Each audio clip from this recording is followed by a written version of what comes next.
បងប្អូនអរគ្នាខាងក្រោយខ្ញុំនេះគឺជាផ្ទះរបស់ Jack Ma 20ឆ្នាំជាងហើយតើមើលអរគ្នាមិនមែនធ្វើ sample ទេហើយក៏មិនមែនលើកយកមកដាក់ដែរគឺផ្ទះហ្នឹងនៅនឹងហ្មងហើយក្រុមហ៊ុនគឺធ្វើពីលើផ្ទះហ្នឹងហ្មងហើយផ្ទះហ្នឹងគឺរក្សាចំដដែល Oh my god 20ឆ្នាំជាងផ្ទះ Jack Ma បងប្អូនចូលមើលខាងក្នុងទៀតនេះបងប្អូនគាត់នៅរក្សាបានល្អគាត់ថាគេអាចលាបថ្នាំលាបអីថែមតិចតួចអញ្ចឹងណាបងប្អូនមិនមែនជាផ្ទះលើកមកដាក់ឬក៏ធ្វើថ្មីទេនេះគឺជាផ្ទះរបស់គាត់ដែលនៅនឹងស្រេចហ្មងស្អាតខ្លាំងណាស់នេះជាអក្សររបស់ Jack Ma គាត់បានសរសេររក្សាទុកនៅទីនេះបងប្អូនបន្ទប់ទឹករបស់ Jack Ma ទៀតរក្សាបានទាំងអស់នៅស្អាត My god ទីបំផុតខ្ញុំបានមកហើយផ្ទះហ្នឹងក៏មាននៅក្នុងរឿងរបស់ Jack Ma ផងដែរបងមាននៅក្នុងរឿងផងដែរនេះរូបភាពទាំងអស់ដែលបានរក្សាទុក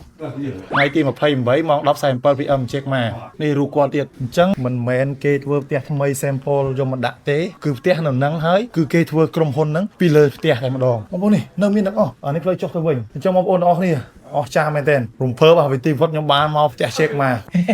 មិនមែន Jack Ma ទេបងប្អូនគឺ Jack B នេះគឺជា computer អំឡុងពេលផលិតឆ្នាំ2004ហើយកាលពី20ឆ្នាំជាងមុនគឺ Jack Ma គាត់បានប្រើប្រាស់ computer នេះហើយតុនេះហើយកៅអីនេះហើយគឺបានធ្វើការជាមួយនឹងបណ្ដាញសង្គម online ឬក៏ internet ហើយបាននាំយក internet ពីប្រទេសអាមេរិកមកកាន់ប្រទេសចិនអភិវឌ្ឍប្រទេសចិនផ្នែកវិស័យ e-commerce និង online រីកចម្រើនដល់សប្តាហ៍នេះខ្ញុំមានអារម្មណ៍ថាអស្ចារ្យមែនទែនហើយក៏ជាគំនិតមួយក្នុងការរៀនសូត្របន្ថែមអភិវឌ្ឍខ្លួនហើយក៏ចង់ឲ្យបងប្អូនយើងមានគោលដៅដូចគាត់ចឹង20ឆ្នាំជាង Jack Ma បានធ្វើឲ្យប្រទេសចិនរីកចម្រើនហើយវិស័យ online e-commerce នៅក្នុងប្រទេសចិននេះគឺអូសាហាវខ្លាំងណាស់បងប្អូនទាំងគ្នាណាខ្លះដែលបានទិញទំនិញពី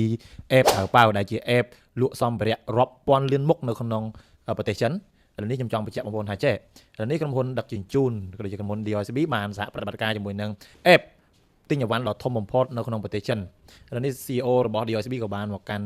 ប្រទេសចិនផងដែរគឺមកជាមួយនឹង Head Office របស់ថៅប៉ៅជាពិសេសហ្នឹងគឺទីតាំងស្នាក់ការកណ្ដាលនៃ Alibaba Group ដែលបងប្អូនបានឃើញនៅក្នុងវីដេអូហ្នឹងហើយគឺដើម្បីឲ្យការបញ្ជាទិញកាន់តែរហ័សនិងទាន់ចិត្តជាមួយនឹងសេវាកម្មបញ្ញារបស់ DOSB អញ្ចឹងសម្រាប់បងប្អូនដែលមានព័ត៌មានថែមចង់ទិញទំនិញពីប្រទេសចិនរាប់ពាន់លានមុខហ្នឹងបងប្អូនអាចធ្វើការ download app DOSB បានដើម្បីធ្វើការបញ្ជាទិញព័ត៌មានថែមបងប្អូនបើសិនជាឆ្ងល់បងប្អូនអាចធ្វើការឆាតទៅកាន់ Facebook page DOSB Express ដែលបងប្អូនបានទស្សនាជាមួយនឹងទេសភាពសុខភាពនៃក្រុមហ៊ុន Alibaba ហើយមានអារម្មណ៍មិនដែរ